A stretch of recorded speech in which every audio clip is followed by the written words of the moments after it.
we will go to Eberhard, our friend, professor from Köln. He will tell us about. Is he here, Eberhard? Yes, he's sharing. Okay, welcome. Now we will learn about community battery storage. Welcome, Eberhard. And Professor Uwe Sauer is also over here. Be careful what you say. Okay. Okay. So you have half an hour for your keynote speech. Thank you. Here you go. Yeah, okay. Welcome, everybody. I'm a professor at the TH Cologne. So this is University of Applied Science in Cologne, one of the largest. I'm professor for electrical power grids, but the main objective I have is to do research on all things which are necessary to provide our society with 100% renewable energies. And to my opinion, it is important that this transition is not only done by big companies, but also by ordinary people. So therefore, we look at how can ordinary people work together, form energy communities to use and provide electrical energy mutually. And one possibility which looks attractive could be community battery storages. What does that mean? Imagine a little village of maybe some 1, 2, or 3 dozen houses. Imagine that these houses are built according to very sustainable aspects. So every family, of course, has a photovoltaic system on their roof. And they decide to be able to better use solar power. And everybody decides to implement a battery storage in its house, even to improve also the self-consumption of photovoltaic energy. However, if all these households work together, they could omit the individual storages and build one community storage for all houses together. And my presentation will show you some of these aspects which are related to this plan. So what are there benefits, are there technical benefits, and what are the financial and legal aspects, especially if you want to implement such a solution in Germany, where I'm from. So the use case which we are talking about is we want to have a storage in combination with photovoltaics, which is able to store excess photovoltaic energy and which is able to provide energy in case of darkness.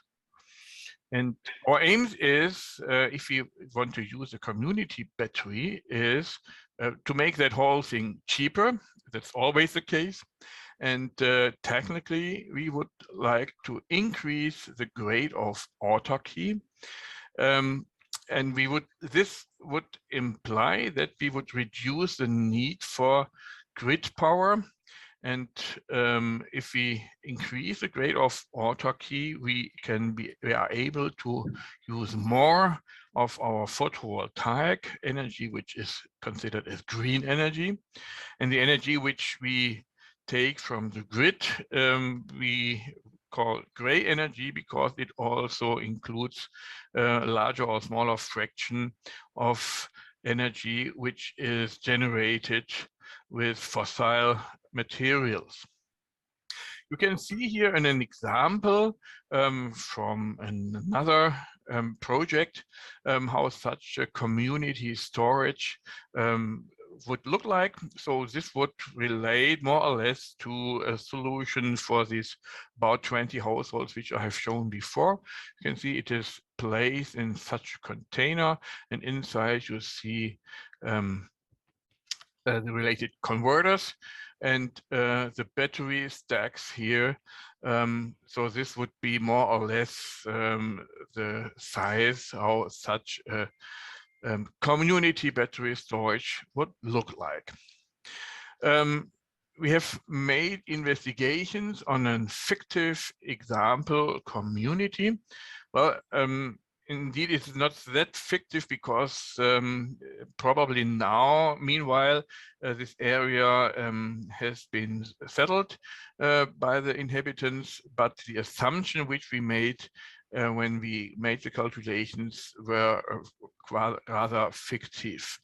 So we considered 22 houses, each with an individual load and photovoltaic power profiles based on a distribution of number of inhabitants and so on.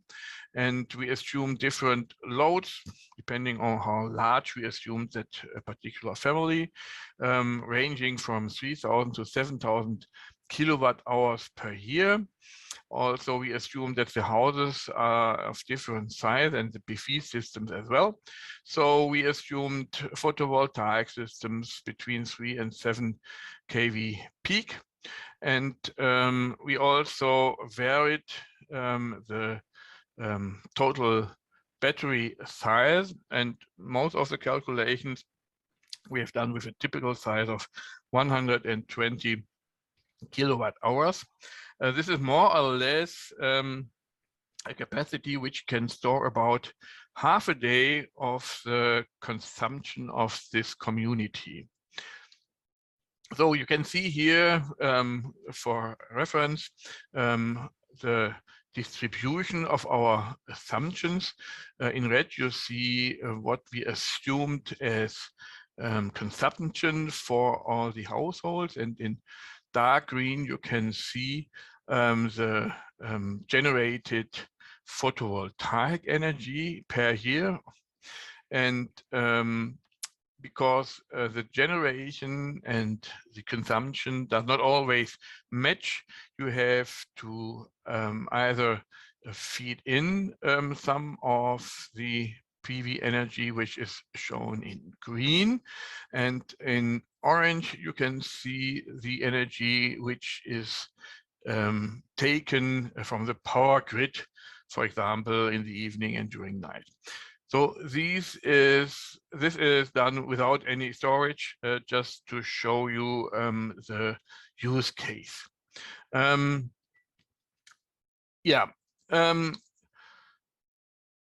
have generated individual load profiles for consumption. And these profiles are based on a simulation using a so-called behavioral model. That means this simulation assumes a behavior of individual inhabitants. Maybe some of you know the computer game The Sims, which is well known in Germany. My children used to play it. It's more or less like these Tamagotchis, which we had some years before. So you have to care for a virtual family, and this family can watch TV and switch on the light. And if you assume such a family living on its own, and you record all the devices that they use, you would do more or less the same as this individual simulation using a behavioral model. So that means you get profiles for each household, which include different electrical devices which are switched on and off. And the red curve is such an example. Furthermore, we use the photovoltaic profiles, which are based on measured data for the year 2018 here in the Cologne area. And these profiles are scaled to the individual roof sizes. And for our calculations, we took each of these power profiles and subtracted them for each quarter of an hour. And then in the next step, we assumed for each household a battery storage. And so the battery storage for each household was selected such that it can store about half the energy, half the average energy consumption of one day. And so the operation mode was the battery is charged when there is surplus energy, and it is discharged if we have not enough energy from our PV system. And we did that for all 22 households and calculated from these power profile, from the residual profile, how much energy which was needed in the year was provided by our own photovoltaic system, including battery. And you can see the resulting grade of autarkies for each household. And you see it varies depending on how much they consume, how much their, and especially how large their individual PV system was assumed. And so it varies between 50–55% up to 80%. And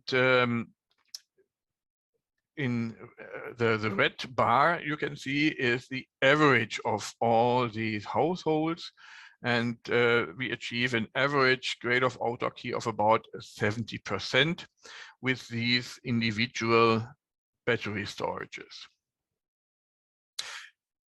Next, we assumed that all these households put their excess energy into community storage.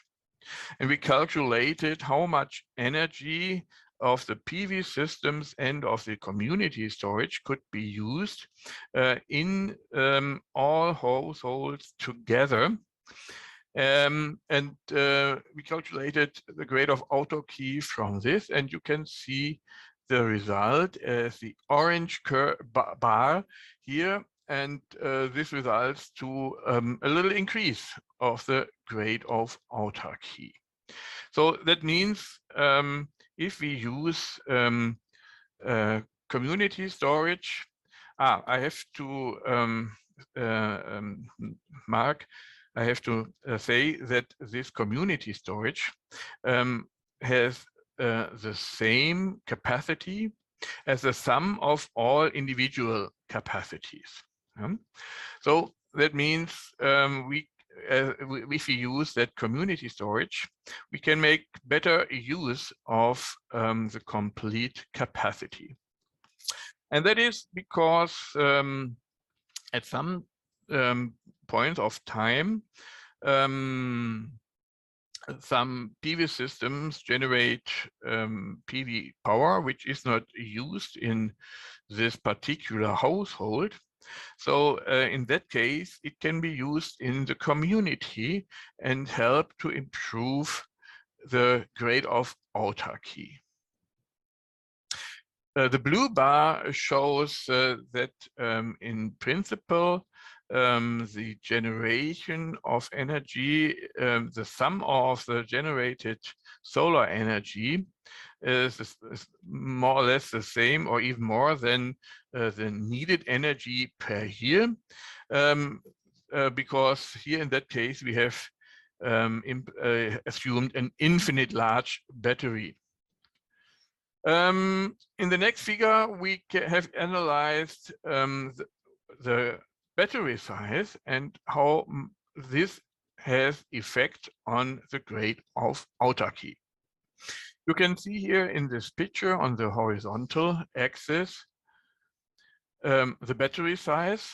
We used here a logarithmic scale because we investigated sizes over several orders of magnitude. And on the vertical side, you can see the grade of autarky, which we can achieve in this community. In red, you see the average grade of autarky, like in the figure before, for all individual storages, households. And in orange, you see the grade of autarky if you use community storage and consider the whole community as one load. Yeah, if we have no battery, so we start here on the very left, you can see already a difference. That means the grade of autarky increases because in that case, energy which is generated as surplus energy in one household can be used in another household and therefore contributes to the grade of autarky of the whole community. If you apply storages, you can see how the grade of autarky increases. And I first want to explain the general slope of this curve. If you increase the battery, you see the grade of autarky increases, simply because energy is generated during the day in excess can be stored and used in the night.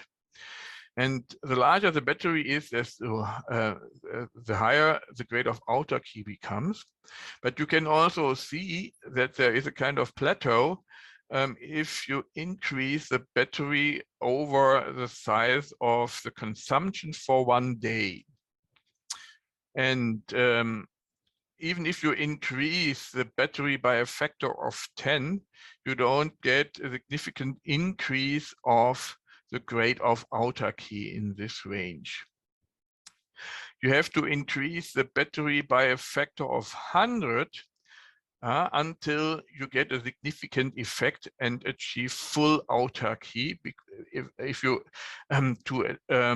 be able to use all the generated PV power in your community. And this is because for a full autarky, you need a seasonal storage. That means you need to store the excess energy in summer to be able to use it in winter. And this requires an enormous large battery. If the battery has a size of about the consumption of one day or half a day, you can get autarky very well in summer. But you will see that during winter, you won't be able to generate enough PV power over several days. So even if you have a larger battery, it does not help you improve the grade of autarky.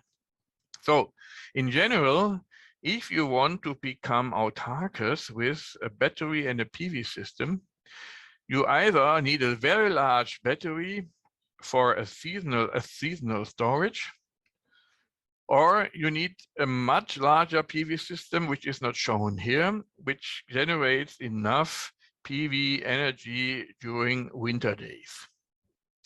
Or you add a wind power system, and that changes these curves very much. So that means if you look at a large city or a region where you have PV power, wind power, biopower, this would change a lot. Okay, now, but here we talk about PV generation. And now we come from the general curve, which we have, we look a bit more in detail. So typically, if you would buy a battery storage, in other publication, we have found and shown that you would probably build a storage in the size which can provide about half a day of energy. So that means half a day means to provide the energy during evening and save that from the day into the evening. So that would be a typical size for a battery storage.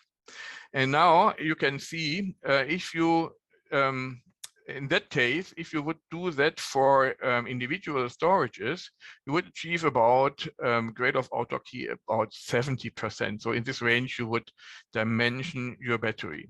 So you can see here that in this range, the community storage has an improved grade of autarky. And you can see that for the same grade of autarky of about 70%, you can make the whole battery about 24% with less capacity, as you can see here.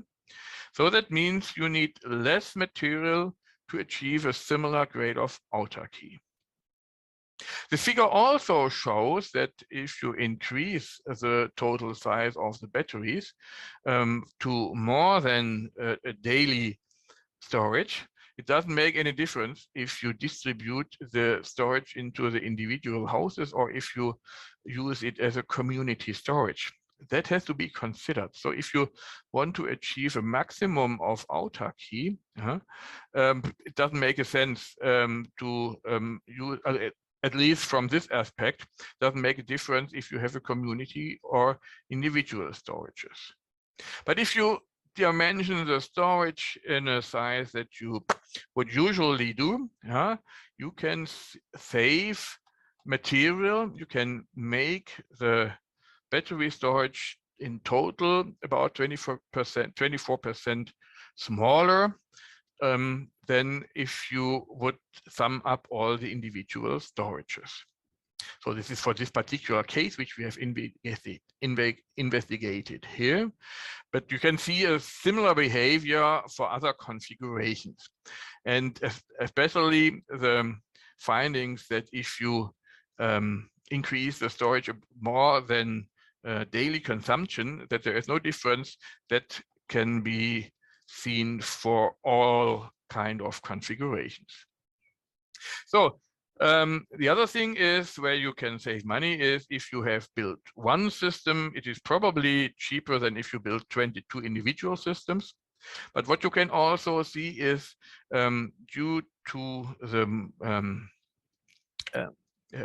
energy which is shared directly, you can save the size of the converter.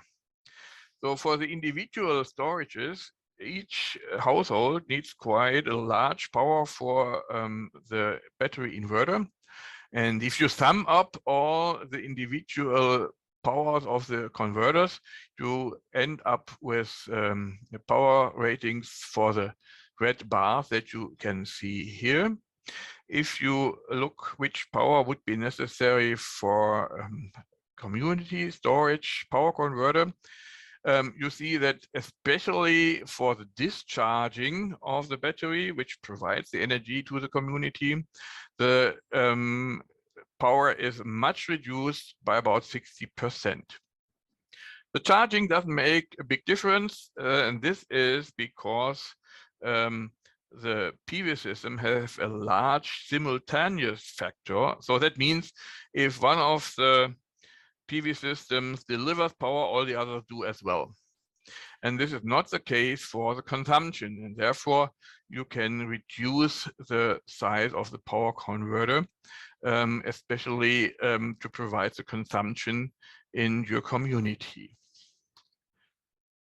You can also use the converter, the community storage to improve the performance of the power grid.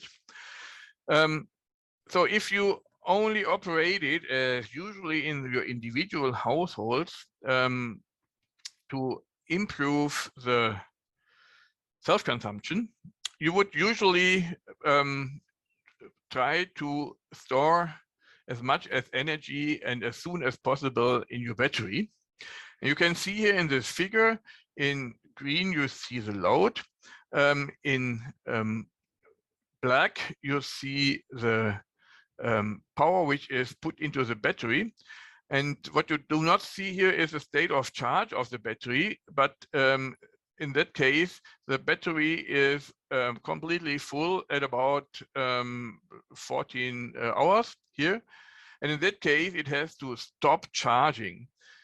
And then the whole PV power has to be put into the grid, which means that the grid still has to take over the full power of such a PV system. In another operation mode, you would cap or limit the feed-in power to a certain power level. And in that case, you would be able to first charge the battery, and then later you would feed in power into the grid with a similar level. And this would be a much more grid-friendly behavior. And you probably would not do that with individual storages unless there is some unless this is mandatory. For community storage, it depends on the operator, and if the operator would be also the grid owner, he would have interest in operating in such a mode. Okay, so that's the general thing. We have at least two technical advantages. So the battery can be smaller for the same grade of autarky under certain circumstances, as I showed. You can have less power for the converter, which would also make the whole system smaller. And in total, you only have one system instead of many individual ones. On the other hand, what you need to operate is measuring equipment. And I want to spend some time now to explain what is necessary, because you need to cover legal aspects. So if you, in Germany, green power is specially treated. So you get more money if you can prove that the power that you sell is based on renewable energies.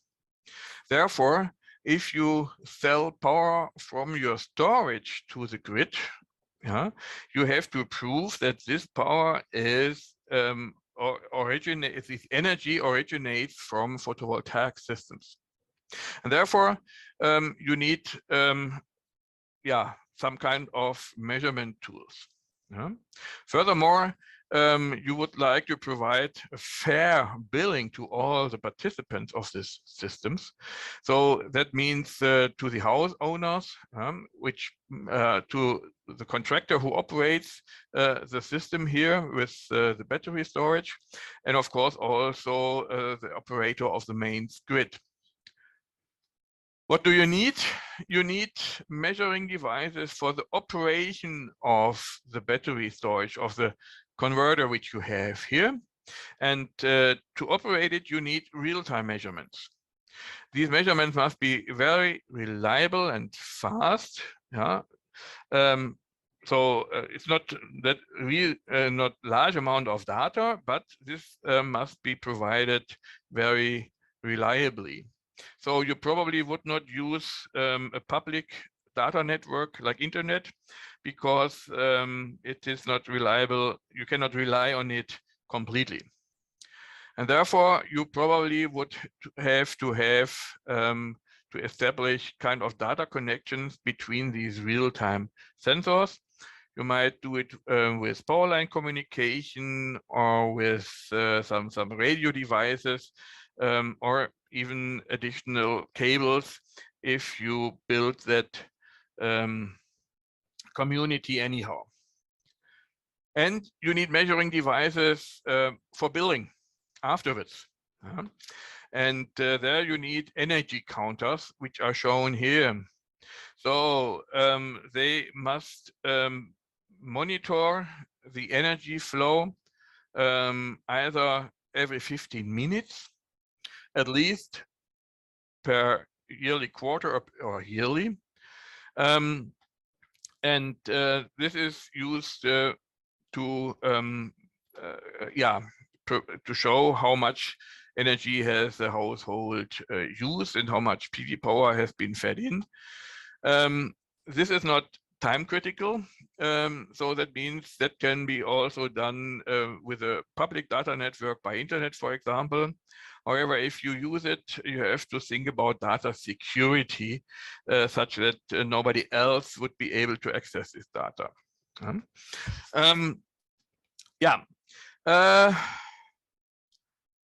What do you really need depends on the use case. What does that mean? So you could, one use case which I found was realized by a project which is called Flex for Energy, which mainly is done which is mainly performed by the company Entega in the town of Groß-Umstadt in Germany. And they provided a complete measurement set and also control and with everything, which allows peer-to-peer trading. So that means the community storage which we have was operated just like individual storages for each participant. That means each household had his own PV system. They were allowed to trade energy to one another. And they could also send energy to the community storage. The amount of energy was monitored, and each household was able to retrieve this amount of energy from the storage, not more and not less than exactly the individual household had sent to the community storage. So this was done with a controller who had access to real-time measurements for each PV system, for each household, for the grid connection. So it could control the charging and discharging of the community storage according to the demands of the individual PV system and household systems. So this is quite complex. Yeah. Furthermore, all the energy flow was monitored in 15 minutes, so that afterwards every energy flow could be processed and built. So each household could benefit from the PV self-consumption, could benefit from the PV feed-in tariff which we have. And to me, it was not clear from the project description who and how the controller of the whole thing could benefit. Probably he got a service provision to provide this service. So this is very complex. However, they were able to manage it, and this project has been performed.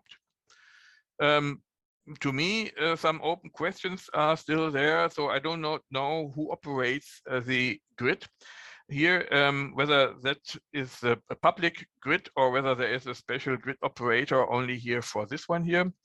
I'm not sure how they could how the PV feed-in tariff for the PV energy in the battery was exactly handled, and in the report they also did not say anything about when which fee was to apply it.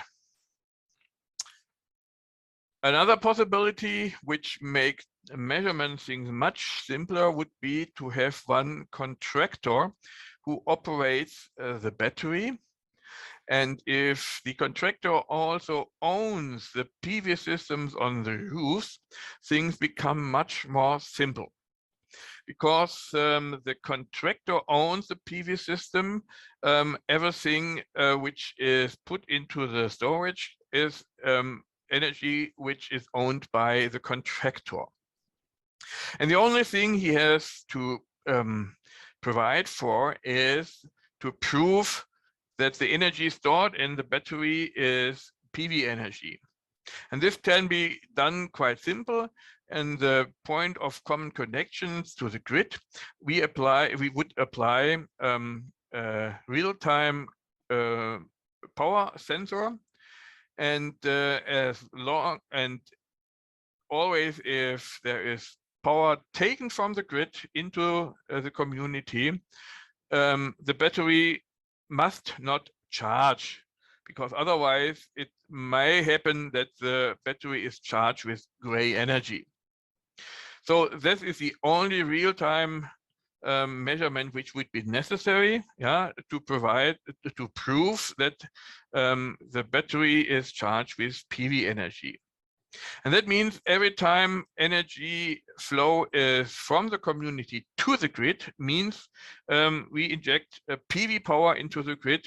And this means that the contractor would be able to sell this as a PV energy either at the stock exchange or to get feed-in tariff for this energy.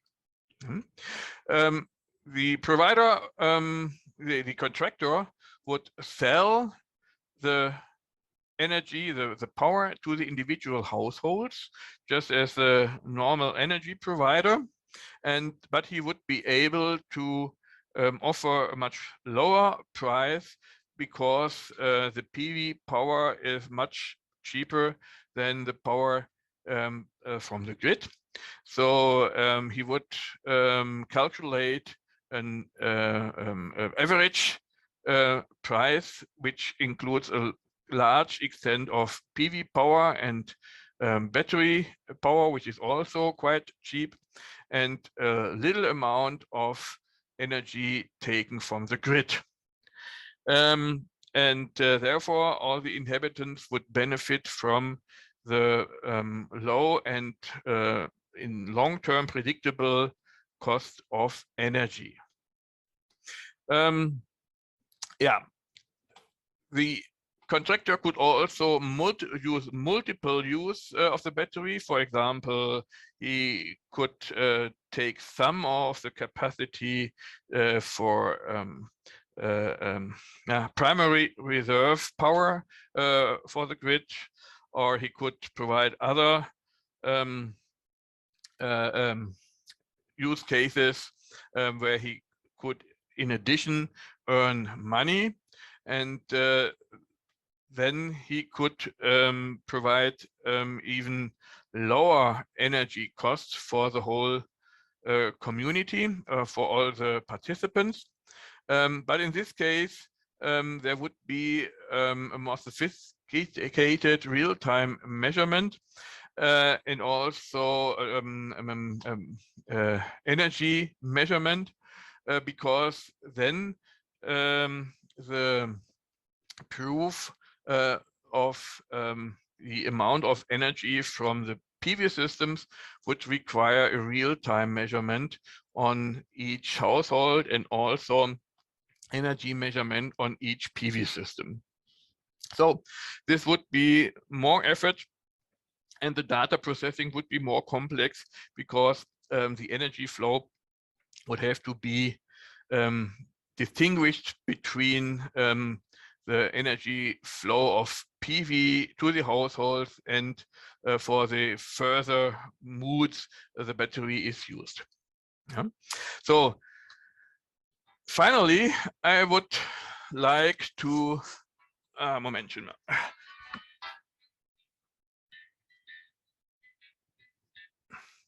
Finally, I would like to raise some questions. And so the question is, what is fair? In our first system here, fair is considered that everybody gets exactly what and gets and pays exactly for each item, for each amount of watt-hour. And this would be the general fairness you would expect on the market, for example, or even often in restaurants. In Germany, if there are several persons on one table and have to pay the bill, often each individual person would like individually for what he is ordered and exactly to the last cent of euros. In other countries, it is more likely that everybody puts a certain amount on the table, or maybe someone pays for all. But in Germany, it is typically that everybody has to pay exactly that what he has ordered and nothing else more and less. Yeah, so this requires quite an effort. Yeah, and as you can see, if you apply such a model to our community storage, you also have a very complex billing at the end, and also need a very complex measurement and operation mood, and that makes things not easier.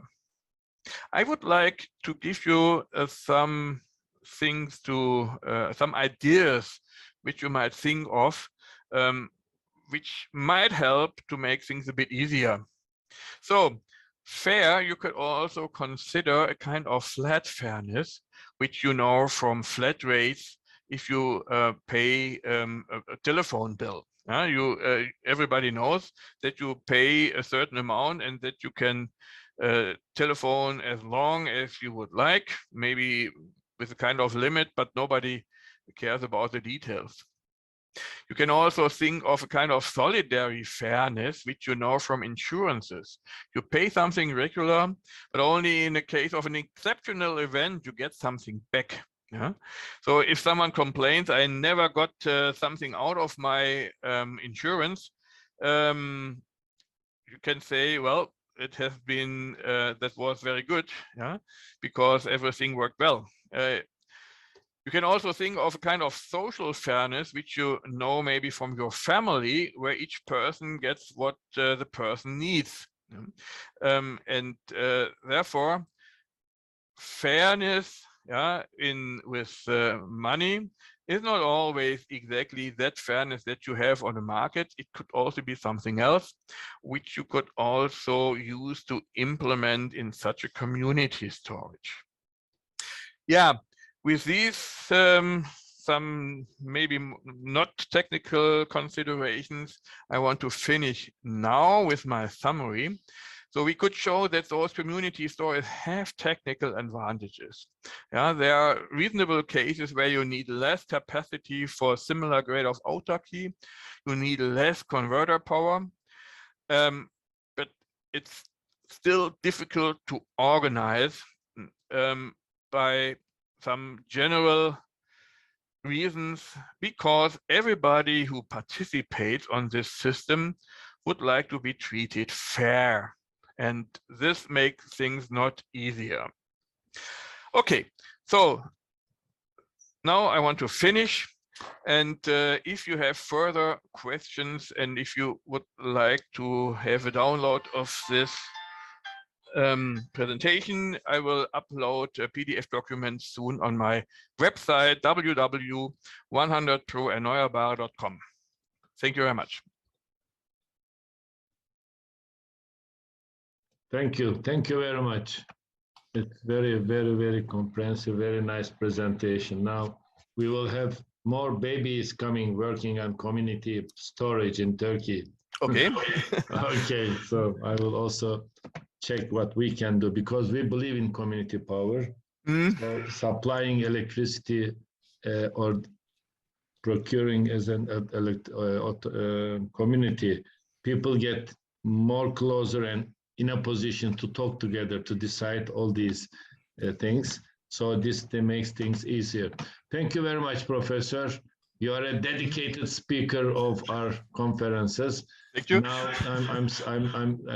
after tomorrow, I will start for the next year. Now you are in the city, you are in the community. So as you know, there are 112 cities mission, smart cities. And I don't know whether Köln is over there, but in Izmir and Istanbul are part of those cities. So over there, we need to move faster to keep our promise of being climate neutral in 2030. Thank you very much. Have a nice day. I'm looking forward to see you in Köln as soon as the microbes left going around the people from one people to another. Have a nice evening. Thank you very much. Best wishes for all friends. Thank you very much. Okay.